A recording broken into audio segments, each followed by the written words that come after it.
오늘 이 저녁 시간 함께 읽을 하나님의 말씀 욥기 1장 9절에서 11절까지의 말씀입니다. 욥기 1장 9절에서 11절까지의 말씀 3절밖에 되지 않아서 모두 다 한 목소리로 말씀 읽도록 하겠습니다. 욥기 1장 9절 말씀부터 다 같이 읽도록 하겠습니다. 사탄이 여호와께 대답하여 이르되 욥이 어찌 까닭 없이 하나님을 경외하리이까? 주께서 그와 그의 집과 그의 모든 소유물을 울타리로 두르심 때문이 아니니까? 주께서 그의 손으로 하는 바를 복되게 하사 그의 소유물이 땅에 넘치게 하셨음이니이다. 이제 주께서 손을 펴서 그의 모든 소유물을 치소서. 그리하시면 틀림없이 주를 향하여 욕하지 않겠나이까. 아멘. 오늘 이 시간 우리는 대부분의 믿음이라는 제목을 가지고 오늘 우리가 읽은 하나님의 말씀 함께 나누는 시간 갖도록 하겠습니다. 고통 가운데서 우리가 가져야 할 신앙의 표본을 우리에게 알려주는 욥기 그 1장의 말씀을 가지고 함께 나누는 시간 갖고 있습니다. 오늘 본문 말씀 가운데서 우리는 이 세상에 있는 대부분 사람들이 가진 이 믿음이 어떤 것인지를 발견할 수 있게 될 것입니다. 그렇다면 보통의 사람들이 가진 믿음이 어떤 형태를 취하고 있는지, 그 모든 보통의 믿음 가운데서 우리가 추구하며 살아가야 할 온전한 신앙생활의 모습이 무엇인지 오늘 본문 말씀 한 절 한 절 찾아보며 함께 알아가는 시간 갖도록 하겠습니다. 먼저 본문 9절 말씀에서 성경은 이렇게 기록합니다. 사탄이 여호와께 대답하여 이르되 욥이 어찌 까닭 없이 하나님을 경외하리이까? 오늘 본문의 앞선 말씀에서 성경은 사탄이 이 세상 모든 곳들을 돌아다니다가 하나님 앞에 섰다라는 것을 기록하고 있습니다. 그리고 하나님은 자기 앞에 선 사탄에게 욥에 대한 모든 자랑을 하기 시작합니다. 욥은 의로운 사람이요, 욥에 행하는 모든 것이 내가 보기에 완전하다라는 말을 말입니다. 그런데 사탄은요, 단순히 하나님의 하시는 말을 듣고 그 칭찬에 수긍하기만 하는 자는 아니었습니다.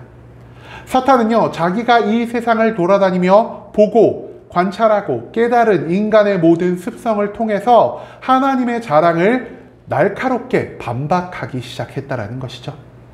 사탄이 하나님 앞에서 무엇이라 말하고 있죠? 욥이 어찌 까닭 없이 하나님을 경외하리이까라고 말하고 있습니다. 우리 여기서 욥이라는 이름 대신에 사람이라는 표현을 한번 넣어 보겠습니다. 사람이 어찌 까닭 없이 하나님을 경외하리이까? 여러분, 사탄은요, 우리의 모든 신앙생활이 축복이라는 하나님의 은혜에 근거하여서 이루어지는 것이라는 사실을 알고 있는 자였습니다. 그렇기 때문에 우리는 하나님을 사랑하기 때문에 아무런 조건 없이 하나님이 축복을 내려주지 않아도 하나님을 믿고 하나님을 경외하며 살아가는 것이 아니라 내가 열심과 최선을 다해서 만들어 놓은 나의 신앙생활을 대가로 삼아서 하나님의 축복과 나의 신앙을 교환하며 살려 하는 그런 거래자의 모습을 하나님께 보이고 있다는 것을 사탄은 이 9절 말씀을 통해서 우리에게 알려주고 있다는 것입니다. 그리고 나서 10절 말씀에 성경은 또한 이렇게 기록하고 있습니다. 주께서 그와 그의 집과 그의 모든 소유물을 울타리로 두르심 때문이 아니니까? 주께서 그의 손으로 하는 바를 복되게 하사 그의 소유물이 땅에 넘치게 하셨음이니이다라고 성경은 기록하고 있습니다. 이 10절 말씀에서 사탄은요, 자기의 눈으로 직접 본 욥의 모든 축복을 하나님 앞에서 언급하고 있습니다. 여러분, 이 세상에서 전지전능한 능력을 가지신 분이 누구밖에 없을까요? 오직 하나님 한 분밖에 없으십니다. 한마디로 사탄은 전지전능함이 없는 존재라는 것이죠. 그럼에도 불구하고 우리가 사탄을 여전히 경계해야 하는 이유는요, 제가 앞서 말씀드렸듯 사탄이 무엇을 하고 다닌다고요? 온 세상을 두루다니면서 사람들이 어떻게 살아가는지를 관찰하는 존재가 바로 이 사탄이라는 것입니다. 사탄은 우리 인간들의 매일매일의 모습을 깊숙이 관찰하고 있습니다. 우리들의 생각이 무엇인지, 우리가 마음에 품고 사는 것이 무엇인지를 온전히 알고 있기 때문에 사탄은 그 욥에게 주어진 모든 축복이 무엇인지를 온전히 알 수가 있는 자였다라는 것입니다. 사탄만큼 우리의 습성을 잘 아는 존재도 없고요. 사탄만큼 우리의 생각, 우리의 마음가짐, 우리가 하나님께 하고 있는 이 신앙생활에 대해서 잘 알고 있는 존재가 없다라는 것을 우리가 또한 기억해야만 한다라는 것이죠. 사탄은 하나님이 욥에게 베푼 모든 축복들, 모든 은혜들을 알고 있었기 때문에 하나님 앞에서 말합니다. 하나님이 이처럼 많은 것들을 베풀어 주셨으니까 욥이 하나님을 잘 믿는 거예요 라고 말입니다. 즉, 이 말을 반대로 하면 무엇이 될까요? 이 모든 축복이 사라진다면 욥이 하나님을 향해 가지고 있던 이 믿음을 어떻게 할지 하나님은 알지 못하십니다라는 표현을 사탄이 지금 하나님 앞에서 하고 있다라는 것입니다. 그리고 뒤에 이어지는 11절 말씀에서 성경은 이렇게 기록하고 있습니다. 이제 주의 손을 펴서 그의 모든 소유물을 치소서. 그리하시면 틀림없이 주를 향하여 욕하지 않겠나이까라고 말입니다. 이 11절에 와서야 사탄은 자기가 진짜 하나님께 하고 싶었던 그 말을 선포하기 시작합니다. 사탄이 진짜 하나님께 하고 싶었던 말이 무엇입니까? 하나님, 욥은 축복이 없으면 하나님을 믿지 못하는 존재예요. 하나님이 축복을 많이 내려주시면 내려주신 만큼 그의 믿음이 조금은 커질 수는 있겠지만 하나님이 욥에게 주신 모든 축복을 걷어가기만 하시면 욥은 금방 하나님을 경외하는 모습에서 하나님을 저주하는 모습으로 변화될 수 있는 굉장히 나약하고 부질없는 믿음을 가진 자입니다. 그렇기 때문에 하나님이 저에게 욥의 믿음을, 욥의 완전함을, 욥의 의로움을 자랑할 것이 없으십니다라고 사탄은 하나님 앞에 아뢰고 있다라는 것입니다. 여러분, 사탄은요, 대부분의 사람들이 하나님이 우리에게 주신 축복으로 인해, 그리고 앞으로 우리에게 주실 축복으로 인해서 하나님을 믿고 하나님을 경외한다라는 사실을 모두 깨닫고 있는 자였습니다. 왜냐? 앞서 언급드린 것처럼 사탄만큼 우리의 삶을, 우리의 생각을, 우리의 마음가짐을 잘 아는 존재가 없기 때문입니다. 그렇기 때문에 사탄은 하나님께 요청합니다. 하나님, 저들에게 주신 축복의 근원, 하나님이 매일매일 저들에게 공급하시는 그 은혜의 근원을 끊어버리십시오. 그러면은 저들이 하나님께서 돌이킬 것입니다. 저 인간들은 하나님의 사랑을, 하나님의 은혜를 받을 만한 가치가 없는 자들입니다라는 사실을 사탄은 이 11절의 말씀을 통해서 하나님 앞에, 그리고 이 말씀을 읽는 우리에게 선포하고 있다는 것을 우리가 또한 잊지 말아야 할 것입니다. 여러분, 사탄은요, 앞서 말씀드린 것처럼 우리 인간들의 본성을 너무나 잘 알고 있습니다. 우리가 하나님을 사랑하기에, 하나님을 아무 조건 없이 경외하기 때문에 하나님에 대한 신앙을 온전히 지켜나가는 것이 아니라 우리가 하나님께 받았던 축복으로 인해, 그리고 내가 열심히 신앙생활을 하면, 내가 예배도 많이 나오고 헌금도 많이 하고 봉사도 많이 한다면은 하나님이 내가 여태껏 얻은 축복들보다 더욱 큰 축복들, 나의 소원을 성취하시고 내 문제를 해결하시고 나의 병을 고쳐줄 것이라는 이 소망이 있기 때문에 하나님을 믿는 경우가 너무나 많다라는 것을 사탄은 이미 알고 있었다라는 것이죠. 그렇기 때문에 사탄은 말합니다. 우리의 믿음은 축복에 따라 커질 수도 있는 것이요, 우리의 믿음은 축복이 사라짐에 따라 없어질 수도 있는 것이라고 말입니다. 우리의 삶 가운데서 그렇기 때문에 사탄은 좋은 것들을 걷어갑니다. 사탄은 우리의 삶 가운데서 우리의 삶에 있는 평안과 휴식을 모두 헝클어뜨리는 그러한 일을 행하고 살아갑니다. 왜냐? 우리에게 주어진 축복이, 우리에게 주어진 평안이 사라진다면 우리가 하나님을 떠나서 사탄에게로 돌아갈 것이요, 우리가 하나님을 믿지 않고 세상에 더 좋아 보이는 것들을 믿고 의지하며 살아갈 거라는 이 확신의 마음이 사탄 가운데 존재하기 때문에 사탄은 매일매일 우리를 유혹하고 우리를 시험 가운데 빠뜨리는 존재라는 사실을 수많은 성경의 말씀이, 그리고 오늘 본문에 등장하는 욥기의 말씀이 우리에게 가르쳐주고 있다는 것입니다.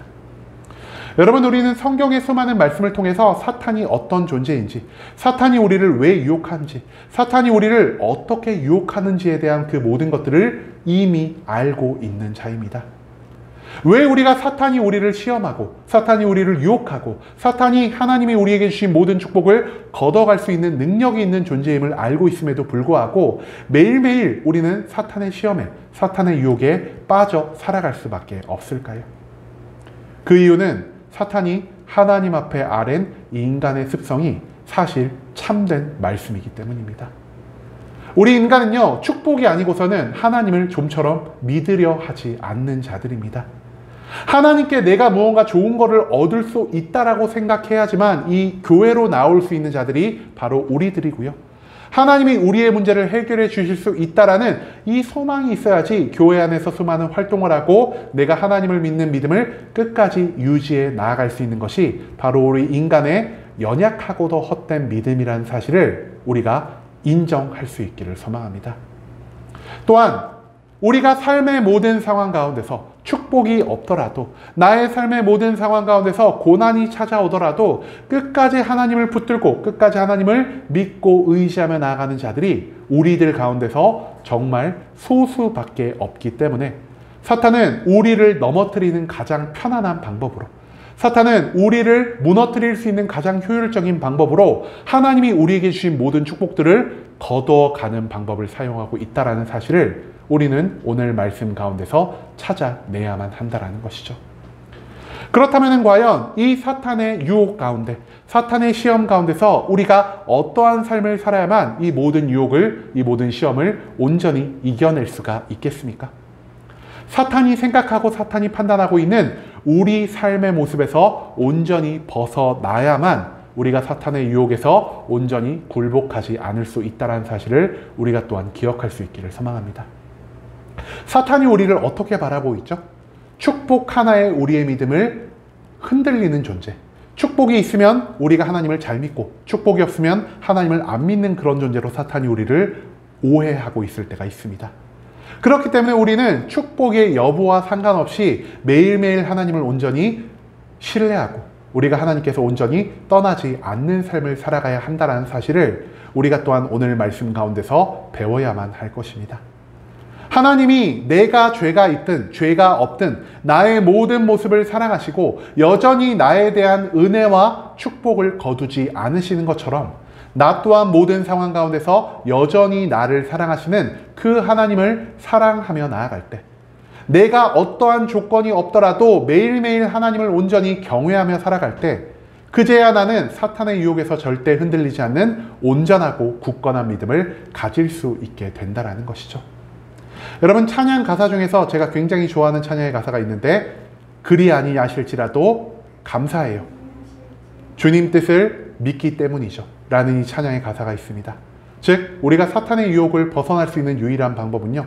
그리 아니하실지라도 내가 예상한 대로 하나님이 나에게 축복을 주지 않으실지라도 내가 예상한 대로 하나님이 나의 문제를 해결해 주지 않으실지라도 도리어 하나님을 믿음으로 인해서 나의 삶 가운데 모든 핍박과 고난과 괴로움과 절망이 다가올지라도 그리 아니하실지라도 끝까지 하나님을 믿는 이 온전한 믿음을 가져야만 우리가 사탄의 유혹에서 절대 우리의 믿음을 포기하지 않을 수 있다는 사실을 우리가 오늘 말씀 가운데에서 배워야만 한다는 것입니다. 이제는 하나님의 축복과 나의 신앙생활을 거래하려는 이 거래자로서 우리가 하나님을 믿지 않을 수 있기를 소망합니다. 그리 아니하실지라도 나의 삶 가운데 고통과 괴로움이 다가올지라도 하나님이 나를 향한 사랑을 신실하게 보여주신 것처럼 나 또한 하나님을 온전히 믿고 살아가는 이 믿음을 하나님 앞에서 신실하게 증명하며 하나님을 절대 떠나지 않고 살아갈 수 있는 욥과 같은 믿음을 가진 순복음 함께하는 교회 모든 성도님들이 될 수 있길 간절한 마음으로 소망하겠습니다.